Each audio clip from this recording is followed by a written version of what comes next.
La liberté a un prix. DV Liberté défend la civilisation chrétienne. La liberté a un prix.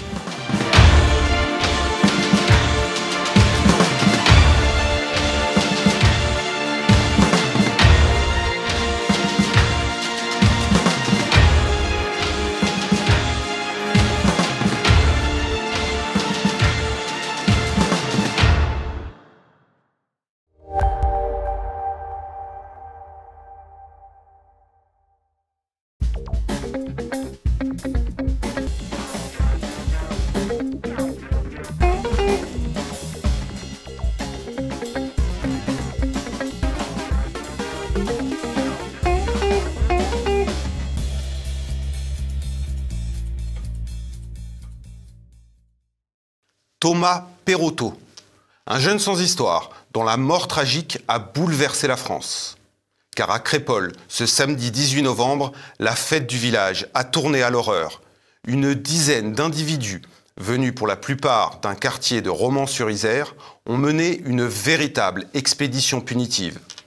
Armés de couteaux, ils ont blessé plusieurs personnes et provoqué la mort du jeune rugbyman. Une mort qui n'a bénéficié ni du même traitement médiatique, ni des mêmes réactions politiques que celle, quelques mois plus tôt, du jeune Naël, tué par un policier alors qu'il refusait d'obtempérer. Crépol, 500 habitants, la plupart réunis au bal d'hiver de la commune samedi soir, et c'est devant la salle des fêtes qu'une rixe a éclaté. Le bilan est lourd, près de 20 blessés, dont 2 en urgence absolue, et un jeune de 16 ans, Thomas, qui est mort de plusieurs coups de couteau. Le petit village de Crépol, 532 habitants à une trentaine de kilomètres de Valence, et sous le choc ce soir après la rixe mortelle de cette nuit. Un adolescent de 16 ans a été mortellement poignardé ici hier soir. Regardez sur ces images de Colline Chambol, des bougies ont été déposées devant la salle des fêtes de la commune pour lui rendre hommage. C'est là que s'est déroulé le drame hier soir. Une fête de village, avec à l'intérieur des gens qui se connaissent entre eux, qui sont là pour se retrouver, pour s'amuser. Il est 2 h du matin, des gens arrivent, des gens qui ne sont pas du village, arrivent dans plusieurs voitures, dont une camionnette. Donc là, ils montrent leur sac, il y a des couteaux à l'intérieur. Les vigiles disent évidemment, non, vous rentrez pas. Le vigile qui est le plus près d'eux se prend un coup de couteau, il se fait sectionner ses doigts. Il hurle, ceux qui sont à l'intérieur de la fête sortent, et notamment des gens qui font partie d'une équipe de rugby, des jeunes, dont Thomas. Plusieurs personnes se font planter, dont hélas Thomas, de 2 coups de couteau, qui va mourir de ses blessures. C'est qu'ils viennent pour tuer, c'est tout. Et c'est pas une rite. Ils sont venus pour tuer, ils sont venus parce qu'ils avaient l'intention de tuer. Ils étaient là pour nous tuer et heureusement que nous avons des vigiles, ils ont pu arrêter. De toute éternité, les bals de village ont été des lieux où on apprenait à se bagarrer. Le village d'à côté, tu m'as regardé de travers, pends mon poing dans la figure, etc. C'est un classique immémorial, dirons-nous. Ce qui est nouveau, ça fait quand même déjà une bonne décennie, mais petit à petit ça monte et ça prolifère, parce que, pourquoi ça prolifère? Simplement parce qu'on ne l'interdit pas, quoi. Il n'y a aucune espèce de sanction qui n'est prise. Il y a en France plusieurs centaines, 700, cités, lieux, quartiers qui sont hors contrôle, dans lesquels c'est les narcos qui font la loi, ou les islamos, ou un savant mélange entre les deux. Et là-dedans, il y a 2 sortes de malfaiteurs. Il y a des malfaiteurs encadrés et sous contrôle. Ça, c'est des bandes avec un chef. Le chef veut gagner beaucoup d'argent en vendant de la drogue, donc il y a une sorte de discipline de gang qui règne. Il y a une deuxième couche en dessous de ces gangs organisés, qui sont des espèces de meutes, qui sont informelles, où ils sont au pied du même immeuble, où ils fréquentent le même bistrot, voilà, c'est des gens qui traînent ensemble, qui sont plus jeunes que les précédents, et qui de temps en temps rendent un service aux bandits, vont leur faire une course, vont faire un truc comme ça. Tiens, voilà 50 €, va me chercher une cartouche de je sais pas trop quoi, de cigarettes ou n'importe quoi, mais ils sont pas proprement parlé dans le gang. Et ceux-là, à la fois ils sont armés, avec des armes blanches ou des armes par destination, et ils sont dangereux parce qu'ils sont très jeunes, ils sont déscolarisés, mais pour dire les choses clairement, ils n'ont rien dans le chou, quoi.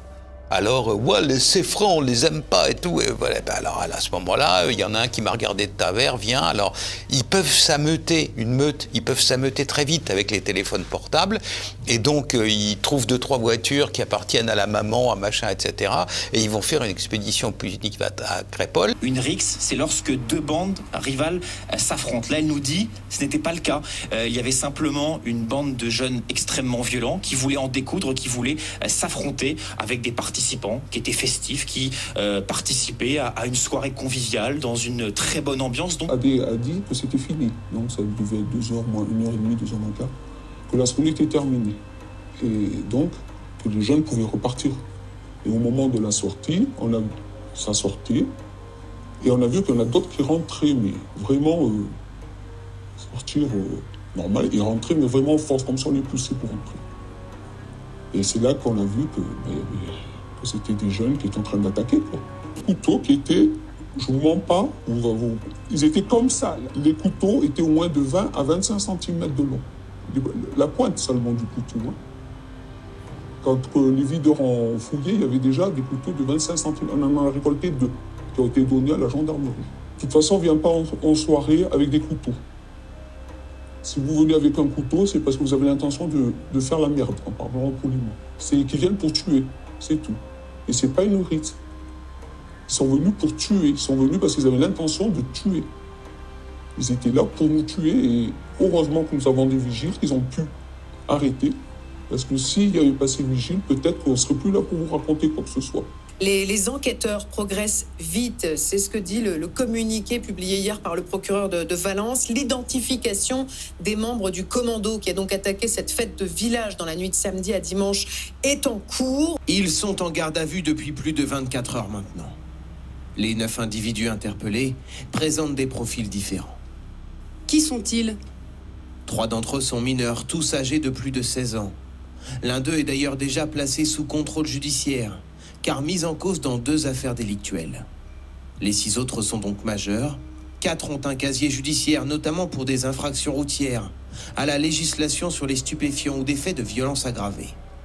Le principal suspect est-il connu de la justice? Oui, cet homme de 20 ans a déjà été condamné 2 fois pour recel de vol et port d'armes blanches de catégorie D. Il avait d'ailleurs l'interdiction d'en porter une au moment des faits. Dans ce village de la Drôme de 500 habitants, il y avait un bal dans la salle des fêtes. En fin de soirée, une dizaine de jeunes se mêlent aux 400 participants. Ils ne sont pas du village, ils sont venus pour s'amuser, pour draguer les filles. Pas d'incident jusqu'à la dernière chanson de la soirée, Chiquita du rappeur Jules. C'est là que, d'après les mises en cause, l'un des participants au bal, un rugbyman, aurait tiré les cheveux longs d'un des membres du groupe en le traitant de Chiquita, c'est-à-dire de filles sexy. Altercation, bagarre, les offensés sortent des couteaux, un adolescent de 16 ans s'effondre, poignardé à mort, il s'appelait Thomas, il jouait au rugby, c'était l'une de ses premières sorties. Venu draguer des filles avec des couteaux dans les poches, donc voilà, mais les agresseurs ne seraient-ils pas les victimes finalement? L'Arcom a été saisi et pour cause, le communiqué du procureur en dit beaucoup plus long sur cette soirée que Patrick Cohen. On a entendu parler de Rix, l'ensemble des jeunes qui étaient là et des adultes parlent tous d'attaque. Et lorsqu'on regarde et qu'on écoute les différents témoignages, ils sont tous concordants, pour aller dans le sens de l'attaque. Donc vous voyez, c'était pas là pour s'amuser. L'ambiance, c'était que tout le monde courait dans la salle des fêtes, tout le monde appelait les parents pour venir les chercher, ce qui est la loi. Venir les chercher, mais qu'ils ne pouvaient pas sortir parce qu'on nous avait interdit de sortir jusqu'à l'arrivée des gendarmes. Ça nous brise un peu le cœur, quoi. J'ai de 16 ans. Voilà. Pour une soirée banale et ça finit en drame comme ça. Moi j'ai été choquée, je m'attendais pas qu'un bal avec des jeunes qui venaient s'amuser se finisse comme ça, avec un aussi grave drame. Et voilà, je suis choquée toujours. Mais moi aussi, pareil, je suis choquée et je m'attendais pas du tout à ça. Surtout à Crépol, quoi. La salle, on nous dit, la salle, elle ressemble à un abattoir. Parce que tous ceux qui rentraient blessés, on les couchait par terre, comme la guerre. Et on les soigne. Et là, quand ils sont venus les pompiers, ils perfusion et tout. Donc tous sont dans la salle des fêtes, derrière le bar. La raison pour laquelle il n'y a pas eu une explosion du nombre des homicides dans ce domaine-là, alors qu'il aurait pu y en avoir une, ça n'a rien à voir avec l'efficacité de l'appareil d'État ou l'excellence du travail fait par M. Macron ou par M. Darmanin. Il y a une trentaine d'années, a été instaurée en France la médecine d'urgence de voie publique. SAMU et les SMUR. Voilà, c'est-à-dire des gens qui, dès qu'ils reçoivent un coup de fil, foncent, récupèrent les blessés. Avant l'instauration des SAMU et des SMUR, il y avait un individu qui était poignardé chez lui, le mari par la femme par le mari, ou alors par des voyous dans la rue, assommés, etc. Le temps que la police normale se déplace, le temps qu'on apporte l'individu inconscient à l'hôpital, il avait 7 chances sur 10 de mourir. Ça, c'était dans les années 90, encore entre les années 80 et 90. Aujourd'hui, du fait de l'instauration de la médecine d'urgence, vous avez 3 chances sur 10 de mourir entre le moment où vous êtes frappé, poignardé, revolverisé ou quoi que ce soit, et le moment où vous êtes sur la table d'opération. On a un nombre d'homicides qui stagne, mais un nombre de blessés qui entre en proportion. Ce qui fait qu'aujourd'hui, quand on veut une statistique sérieuse, il faut ne pas compter que les homicides, il faut compter les homicides et les tentatives. C'est-à-dire, le type a mal tiré, au lieu de prendre la balle dans le cœur, vous avez la balle dans le bras gauche, donc voilà, vous avez une cicatrice et puis vous vivez centenaire, c'est pas grave. Mais là, c'est ça. Et donc le gouvernement dit, mais ça n'augmente pas, etc., parce qu'il masque tous les chiffres. Il y a eu au départ 2 témoignages qui avaient été rapportés par la presse, par le Dauphiné Libéré et par Paris Match, disant que certains habitants de Crépol avaient entendu les attaquants, pour reprendre votre mot, dire « on vient pour tuer du blanc ».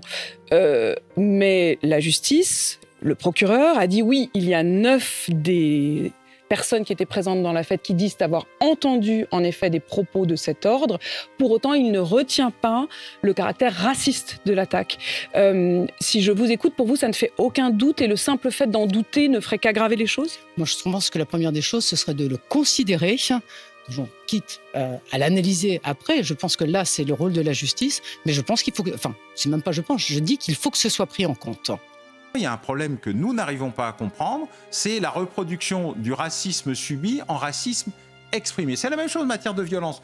Beaucoup de gens qui sont violents vous expliquent qu'ils sont violents parce qu'ils ont été victimes de la violence et ils la reproduisent. Je pense qu'un certain nombre de victimes du racisme, ou qui pensent avoir été victimes de racisme, que leurs parents l'ont été, reproduisent désormais un racisme inversé et que nous n'assumons pas le fait que le racisme, c'est mal quel qu'il soit, le racisme contre les noirs, contre les jaunes, contre les bleus, contre les verts, contre les beurs, contre qui on veut, et contre les blancs, quand ils s'expriment en tant que tels, et ils s'expriment parfois en tant que tels. Et donc cette incapacité à rééquilibrer les choses est un des problèmes qui est là, et que les citoyens, français ou pas, de souche, je dirais moi de racines, les souches c'est plutôt des arbres morts, ou originaires de l'immigration, ne comprennent pas plus. Et il faut regrouper cette capacité à rétablir l'autorité et l'ordre, d'abord dans les familles, ensuite dans l'éducation, et enfin dans les institutions, en disant les choses telles qu'elles sont. Le fait de le dire, c'est pas devenir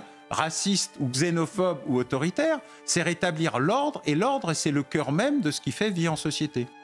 On au ministre qui défend là, depuis toujours tous ces gouvernements qui défendent la France des cités contre la France de Thomas, la France rurale, la France des gens qui élèvent leurs gosses comme il faut, qui les élèvent pas dans la haine. La haine de la France et des Français. Moi, j'ai des enfants, des petits-enfants, c'est d'ailleurs ma fille qui habite là à Romans à côté. Ben, je veux pas qu'ils finissent comme ça. Mon gendre fait du rugby, c'est pareil. Je connais ce monde-là. Nous, on fait partie de ce territoire. Donc, on n'en peut plus. À l'heure actuelle, vous avez des journalistes gauchistes, pour appeler les choses par leur nom, payés par des propriétaires qui sont dans l'optique aussi libérale-libertaire et tout. Tout ça, ça met une espèce de couvercle sur la société. Et mettant un couvercle sous la société, on crée un effet cocotte-minute. Il n'est pas d'exemple dans l'histoire où, à force de faire en sorte que la vapeur monte à l'intérieur de la cocotte-minute, elle éclate à la fin. Et donc, plus la pression a été forte, et plus l'explosion est forte. Ils jouent un jeu dangereux. Ils sont arrivés vers 18h hier, dans le quartier de la Monnaie. Environ 80 membres de l'ultra-droite, certains cagoulés, d'autres munis de barres de fer, au slogan ultranationaliste. La France nous a Le lieu du défilé n'a pas été choisi au hasard. Une partie des suspects impliqués dans la mort du jeune Thomas, il y a une semaine à Crépol, viendrait de ce quartier populaire de Romans-sur-Isère. Putain, ça crame dans le quartier. Ils vont tout péter. Les policiers, très nombreux sur place, ont rapidement mis fin à ces affrontements. 20 personnes ont été interpellées et un militant d'extrême droite a été sérieusement blessé. Ce matin, les habitants du quartier nous racontent le déchaînement de violence auquel ils ont assisté. Ils sont venus pour en découdre. Ils ne sont pas venus faire... La marche blanche, elle a été faite. Donc qu'est-ce que c'est cette marche en pleine nuit avec des gens qui hurlent des choses qu'on n'a pas envie d'entendre? Ce n'est pas que l'ultra-droite qui manifeste. C'est un peu tous les Français qui sont en train de faire connaître leur mécontentement terrible. Et du reste, les propos de Véran font comprendre que le gouvernement a reçu le message. Quand il dit la mort de Thomas n'est pas une rixe, c'est pas un fait divers, ça veut tout dire, hein. C'est autre chose, ça prend un sens très différent. Et quand le drame de Naël est survenu, on a connu des émeutes effroyables pendant plusieurs jours, avec des dégâts qui se chiffrent en sommes colossales, avec des blessés chez les policiers. On n'a pas fait tout ce tintamarre. Là, on a eu une manifestation dont on peut contester la démarche politique. Mais le seul blessé, il n'est pas chez les gens de la cité.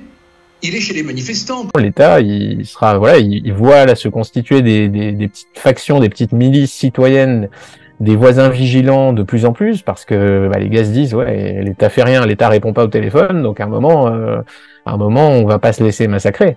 Et on va vers cette situation un petit peu à la brésilienne, où on a des milices de quartier, où l'État c'est un gang parmi d'autres, et il défend ses intérêts de toute façon. Hein. Le malheur de ça, c'est que les policiers qui ont une abnégation incroyable et qui eux se sacrifient pour leur pays, en pensant se sacrifier pour leur pays, malheureusement, ils sont les remparts de l'État, les derniers, et ils servent un régime qui ne sert pas du tout leurs intérêts et qui ne défend pas du tout la même vision de la nation. Des peines allant de 6 à 10 mois de prison ferme avec, vous le disiez, mandat de dépôt, c'est-à-dire que les 6 individus qui ont été jugés cet après-midi vont dormir ce soir en prison. Les faits qui leur sont reprochés, c'est d'avoir participé à cette expédition punitive dans le quartier de la Monnaie à Romans-sur-Isère. Et donc les faits, je vous le disais, qui leur sont reprochés, ce sont notamment des violences sur fonctionnaires de la police nationale, mais également participation à un groupement formé en vue de la préparation d'actions violentes contre des personnes ou destruction et dégradation de biens. À l'annonce de ce verdict, l'un des individus a dit mais comment vais-je faire pour mes études, parce que il y a le profil qui interpelle. Ce sont 6 garçons très jeunes, à peine majeurs. Ils sont âgés entre 18 à 25 ans maximum. Ils sont tous insérés socialement. L'un d'entre eux est militaire, l'autre est en études de philosophie. J'ai trouvé que c'était peut-être la volonté du tribunal de frapper fort, mais sans nuance. Pour moi, c'est injuste, parce qu'on veut marquer le coup, parce qu'on est face à une société qui s'embrase. On veut à tout prix faire des coupables et on le fait mal. Au moment du verdict dans la salle, un homme s'est levé indiquant, je cite, à l'encontre des juges et des policiers présents, vous n'avez pas honte, vous n'avez pas honte, c'est de la racaille dont il faut vous écouper. S'ils ont fait ce qu'ils ont fait aujourd'hui, c'est parce que vous ne faites pas votre boulot. Fin de citation. Il joue un jeu dangereux également en 2 poids 2 mesures. Les militants de la droite nationale qui osent descendre dans la rue sont immédiatement arrêtés, mis en prison, ont les peines les plus lourdes, etc. 50 fois dans l'existence du gang Traoré, vous savez, là, Assa Traoré et ses frangins voyous, etc., ils ont fait 50 fois pire que les identitaires. Encore il y a 2 mois, ils pouvaient manifester dans les rues de Paris, il leur arrivait rien. Alors que, naturellement, des groupes qui faisaient de la politique, en mettant des banderoles sur les murs, des choses comme ça, ont été dissous en parallèle. En les traitant comme ça, le gouvernement commet une erreur tragique, c'est qu'il les aguerrit. À savoir que quand vous avez, j'en sais quelque chose, quand vous avez 18 ans et que vous êtes engagé politiquement, le fait de terminer au poste et d'être condamné, ça vous donne la rage et vous avez envie d'en faire plus. Et autour de vous, vous avez une famille qui est témoins de ce qui se passe, à savoir qu'il y en a qui peuvent faire quelque chose et qu'il leur arrive rien. Donc petit à petit, ça gagne, vous voyez. Donc c'est un jeu dangereux. Et le jeu dangereux à l'heure actuelle, le gouvernement cherche à se rendre sympa auprès de ses amis de la gauche libertaire en jouant l'antifa, etc. Mais il est en train de remonter un ressort et il n'est pas exclu qu'un jour ce ressort lui pète à la figure, électoralement ou autre. Les jours d'avant ne seront pas comme les jours d'après. Et l'après Thomas, il doit susciter une prise de conscience, si elle n'était pas suffisamment effective, de se mettre autour de la table et de travailler autrement. On ne peut pas dire qu'il n'y a pas eu de moyens de mis, il y a eu des moyens de mis. Si vous regardez ce quartier, c'est un petit peu plus de 150 millions d'euros qui ont été injectés depuis 2014. Force est de constater que par rapport à la situation qui est celle de ces quartiers, qui est vraie sur Romans, mais qui est vraie dans un nombre extrêmement important de villes au niveau national, c'est qu'aujourd'hui, on fait face à un niveau de délinquance qui appelle d'autres formes de réponse. Le Premier ministre a parlé d'ensauvagement, j'ai bien entendu le terme, donc à l'ensauvagement, eh bien, il faut des réponses qui correspondent à ce niveau de délinquance. Il y a un tabou à briser qui est trop haut pour tous ces gens, donc ils préfèrent dire que voilà, beaucoup d'argent, beaucoup de moyens, ça c'est très français, le français adore ça, de dire on a débloqué tant de milliards, et là forcément, par la magie de l'administration, on va passer un coup de balai, on va refaire les fenêtres, et ça ira beaucoup mieux. Et sauf que non, enfin le problème n'est pas le bâti, n'est pas l'endroit, c'est toujours, c'est ce qu'on dit toujours. Vous pouvez installer tous les migrants des banlieues, vous pouvez les installer dans le quartier de la Défense, et vous installez les gens qui bossent à la Défense dans les quartiers des banlieues, et vous verrez la différence 10 ans après. Le problème sera exactement inversé. Mais il faut du courage pour dire ça. Il faut, tous ces gens ont beaucoup trop à perdre. Ils sont tenus par cette pensée magique de se dire ça peut pas être l'immigration, ça peut pas être un problème, c'est une chance. Ça fait des années et des années qu'ils le répètent, des années qu'ils sont engagés là-dedans. Et donc il y a aucune raison que ça s'arrête. Tant que Monsieur Moyen paye la facture, tant qu'il y a des crédits. Eh bien, tant mieux, parce que eux aussi en profitent. C'est-à-dire, quand un type vous dit il faut plus d'investissement, plus de postes, plus de machin, derrière, il va caser ses copains, lui, il va en garder une partie. C'est aussi pour ça que l'État prend tant de puissance. C'est que le Français, il pense que l'État va tout régler à sa place. Et donc, il est prêt à déléguer encore et encore et encore et encore. Et malheureusement, il voit pas que c'est une spirale sans fin. Et enfin, la seule fin, ce sera quand lui, il sera complètement essoré et qu'il restera plus rien à prendre. Question sur ce qui s'est passé hier à l'Assemblée nationale, cette minute de silence à la mémoire de Thomas. Que vous êtes-vous dit, Marie-Hélène Toraval, en voyant les députés hier se lever et se recueillir? Je pense que c'était un minimum qui était attendu. Je trouve un petit peu dommage qu'il arrive après qu'on ait été obligé de le réclamer. Je pense qu'il avait été beaucoup plus spontané dans le cadre de l'affaire qui concernait le jeune Naël. J'aurais aimé, et je pense qu'on est plusieurs à partager ce sentiment que cette minute de silence soit effective juste les jours après la mort du jeune Thomas. Ce que je demande à corps et à cri, c'est qu'on se mette autour de la table pour travailler sur des solutions. Vous voyez, je ne suis même pas en train de demander des moyens supplémentaires. Je dis qu'au regard des moyens que l'on met sur les territoires, je pense qu'il faut arriver et qu'on se mette autour d'une table pour apprécier les choses sous un nouvel angle. C'est-à-dire que si c'est pour continuer ce qui n'a pas marché, il faut qu'on arrête tout de suite. Mais il y a une urgence aujourd'hui, ce n'est pas une minorité qui peut polluer la vie d'une majorité de personnes et à faire ses propres lois et continuer à avoir des comportements qui les mènent jusqu'à aller tuer des jeunes qui sont à la campagne ou qui sont ailleurs ou même qui sont à proximité.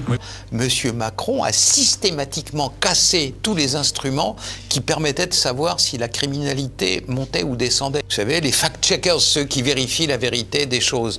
Alors, ils ont voulu voir, mais ça monte vraiment dans les campagnes. Et là, la queue entre les jambes, ils sont revenus. Ah ben depuis 2017, les statistiques ont été publiées. Depuis 2017, tout est mélangé. Amusante coïncidence, 2017, c'est quand M. Macron arrive au pouvoir. Voilà, donc c'est ça qui se passe. Depuis 2017, les statistiques des villes et des campagnes sont ménagées. Ils ont changé à plusieurs reprises le nom des chefs d'inculpation, ce qui fait qu'on ne peut pas faire de séries statistiques longues. Et tout est fait pour que le cochon de payant qui payent les impôts pratiquement les plus élevés du monde pour avoir un peu, notamment un peu de sécurité, il ne sache pas ce qui lui arrive. On ne sait pas à l'heure actuelle s'il y a plus ou moins d'homicides à la campagne qu'avant, scientifiquement.